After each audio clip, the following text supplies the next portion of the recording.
started November 2017. That's when I decided to spontaneously purchase a ticket for Europe. I've been to Europe before, and this time I realized that I was going to do a lot of walking, so I started an aggressive exercise regimen. I walked every day for miles. Even during the cold winter months, I was not discouraged. I just kept walking. So on April the 12th, I took a British Airways flight from Chicago O'Hare International Airport to London Heathrow, and there I was, packed on the tube. I found the Good Hotel. It was a beautiful little boutique hotel that was built upon a barge. My room was adequate, and I had lots of plans, and I had 61 days and 14 hours to enjoy myself before I made the return trip to Chicago. So I went sightseeing. One of the places I always wanted to go was to the Selfridges department store, since Selfridges originated in Chicago. Well, actually, the founder was a Chicagoan by the name of Gordon G. Selfridge. Anyway, so I did some sightseeing, and my big dream was to see Downton Abbey. So first, I took a little excursion to Oxford. I found ye old McDonald's. I even found some souvenirs of the Duke and Duchess of Sussex. And then finally, as part of the excursion trip I took from London's Victoria Station, I finally made it to Bampton, which is the town used as the backdrop of Downton Abbey, the All Saints Church, Mrs. Crowley's house, and of course eventually to Downton Abbey itself, Highclere Castle. Guys, please don't hate me, but it was the time of my life. I couldn't believe it. I was like, how in the world did I get here? Oh, I remember, it was the British Airways flight I took. But it gets better. After I got there and I did all that sightseeing, my friend in Seville said, hey, you know what? I know you're having a good time. And see, my original plan was to use the first half of my trip, about 30 days, to spend in the UK. And then I would go to the wedding, and of course I would go to the continent and visit places like France and Spain and Italy and Germany. Spain, Portugal were two places I had never been before. So I'm like, all right, 3 weeks on the Iberian Peninsula. Well, I didn't know it was going to get hot. So my friend told me, he said, listen, it's going to be blazing hot. If you're going to come, you should come now. So after I finished up at Downton Abbey at Highclere Castle, eventually I went over to France for a couple of days. And of course I stayed in Paris. And then I took that high-speed rail from Paris to Barcelona. But anyway, that's another story.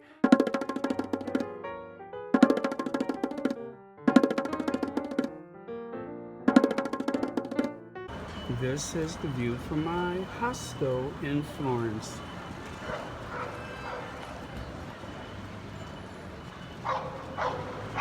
And that's the dome where I went earlier today, all the way to the top. Well, take a look at that chart there. That's how much walking I did in Florence. The 32 floors, that included the dome. Eventually, I had that beautiful, idyllic train ride back to London. So I had to pass through Italy and, of course, through the Alpine Mountains. And eventually, I had to go to France and spend another night in Paris. That was a thrill. But after Paris, that one night in Paris, it was off to London, where I was greeted with a cardboard cutout of Meghan and Harry. Well, all of that traveling by rail, I was totally fatigued. I mean, you could see it in my face here. I would say that all the color has gone out of my face, but I did that to be dramatic.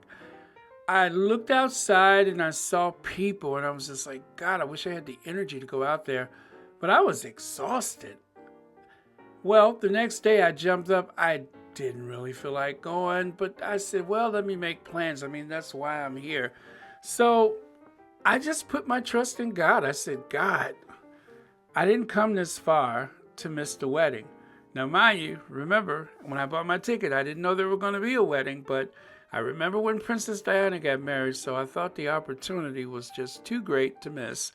So I made a plan to be there, and so there I was. I happened to be in London doing a royal wedding. Here's a panoramic view of the crowd. I could show you on a map where I was, but it doesn't matter. I was on a parade route just before they did that hook to go around to that long drive to the castle.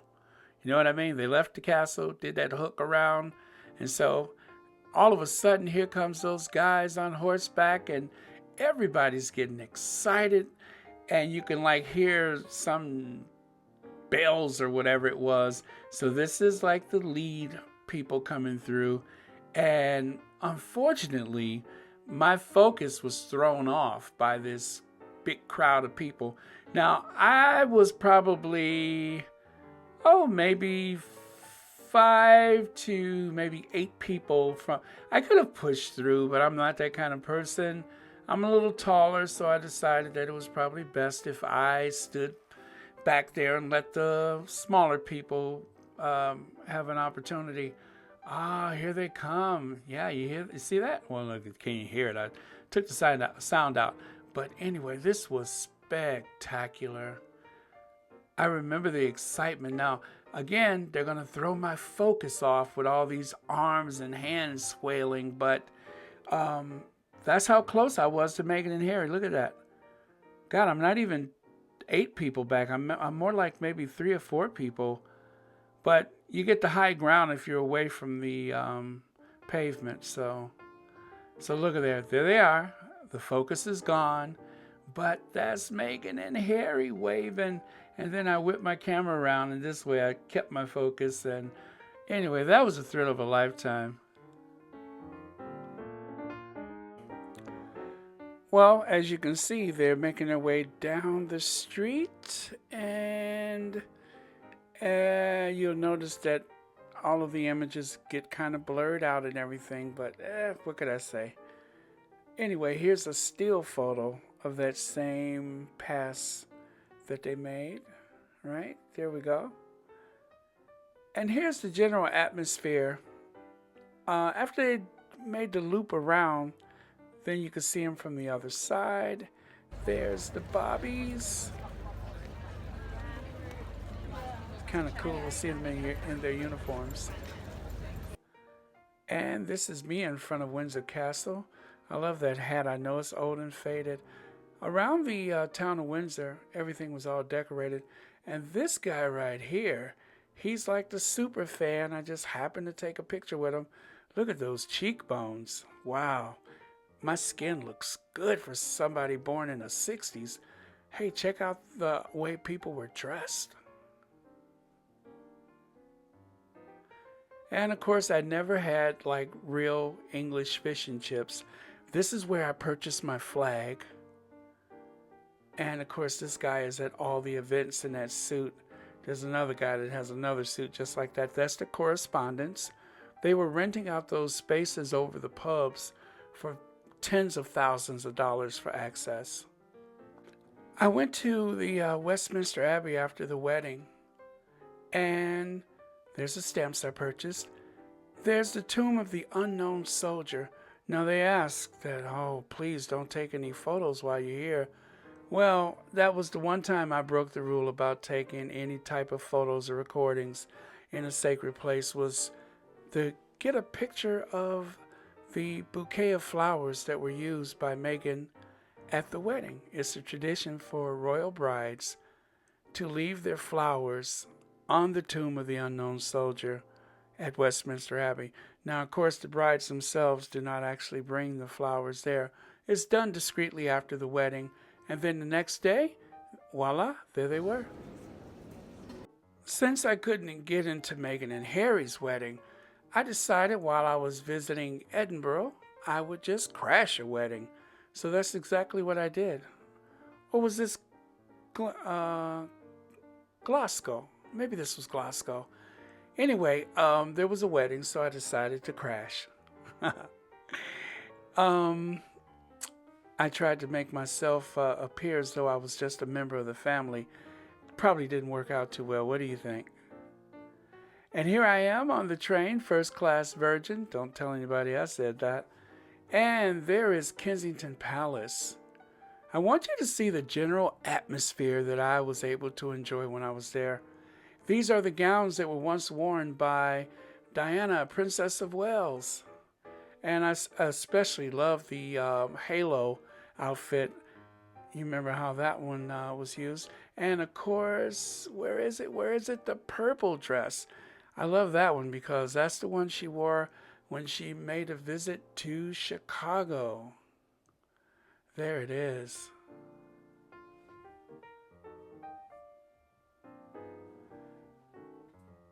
And then just by chance, I went to Kensington Palace.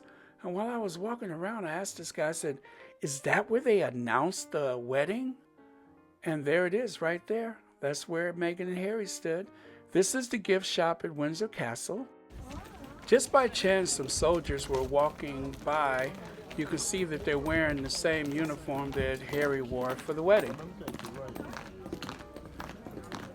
Here's a chance for me to stand in front of the St. George's Chapel. These are the steps that Meghan used on the wedding day.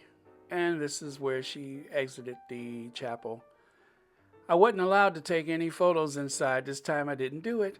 Now there I am in the white circle. You see it back there? That's Meghan and Harry. This is me snapping their picture. I randomly found my image on television, blurry though it may be. There's the OG, Queen Elizabeth herself. And there's Meghan and Harry. Now this is Trooping the Color. How lucky could I be to see them not once, but twice on the same trip, the same vacation, holiday, whatever you want to call it. So I saw them going to Trooping the Color and then return, then the balcony scene.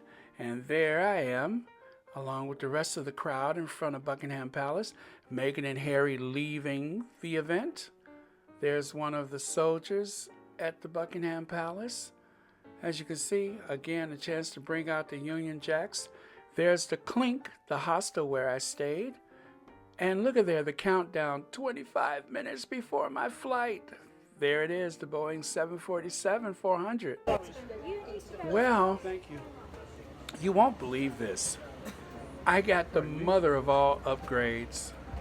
I was concerned about my coach seat for legroom, my steerage compartment seat. They gave me an upgrade to Club World. That's the business class, Club World. Can you stand it? What a great way to end an amazing trip. I mean, this was like a tour of Europe like none other. For 64 days, I traveled across the UK and the continent. There's that plush Club World seat. Well, if I had to put the whole thing into perspective, I would have to say that the by chance opportunity, just by chance, I ordered a ticket on Thanksgiving for a trip to London. I was going to go and take like a 2-month trip. And then the next day, I find out Meghan and Harry are getting married. Can you stand it? And then, of course, the next question was, who? I had never heard of Meghan before.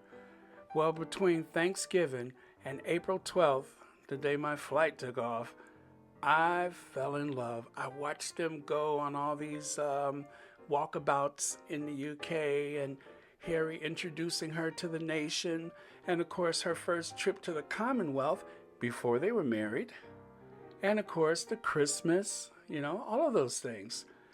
So having the chance to be there was like a once-in-a-lifetime opportunity. And I'm so glad that everything, I promise you, it wasn't me, it was God. Everything just fell into place. I could not have planned a better trip.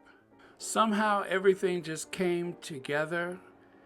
The entire trip was something that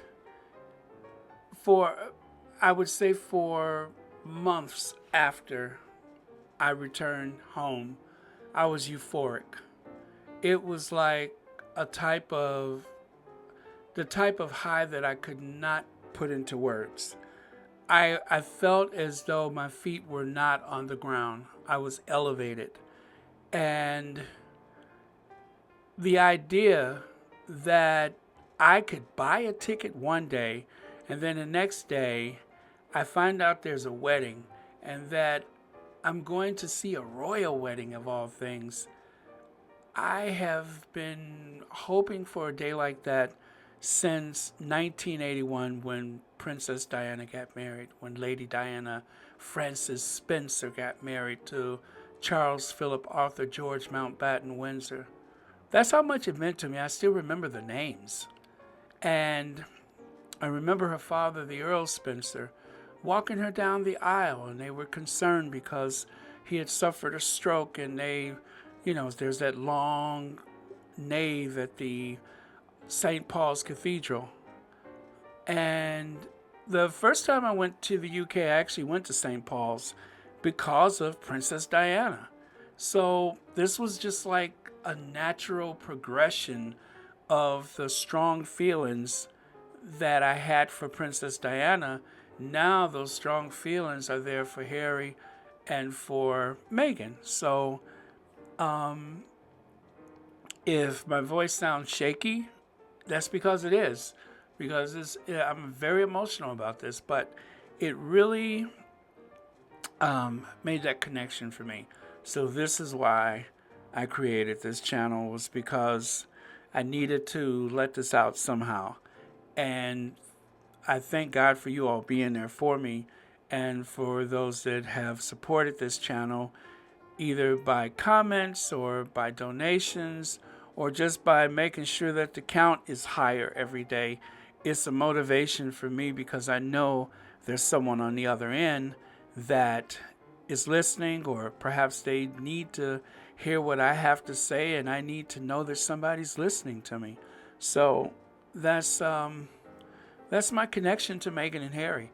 It was this trip, and I can't help but think that none of it was by chance. And then just to punctuate the entire trip, just to put a cherry on top of it, I almost got kicked off the flight because there wasn't enough room. And the next thing you know, this oversold flight, they moved me up to a business class seat. That was the first time I had ever got on the plane and made a left turn once I stepped onto the plane. The first time. And I can't help but think, I owe it to God. I owe it to Meghan and Harry for falling in love. And I owe it to Meghan and Harry for helping me fall in love with them. And of course, the amazing people I met along the way. I even met some guy from my hometown. I recognized his university t-shirt, and we've been friends ever since. Happy anniversary to the Duke and Duchess of Sussex. Thank you, Meghan and Harry. Thank you for the amazing memories. Thank you, my generous donors. Thank you so much for making another week, another day of this possible. Everything so far has gone right back into the channel. And of course, thanks to everyone who has hit the like, who shared, who also leave comments. You guys have made this an amazing ride. Just a month ago, this channel was just a mere shadow of what it is. But this is like the best thing I've ever done since 3 years ago when I went to the wedding, because I have a chance to talk about it. I have a chance to share my feelings about it. I have a chance to defend two of the most dynamic people that there are out there. So thank you, everyone. And thank you, God, for making this possible.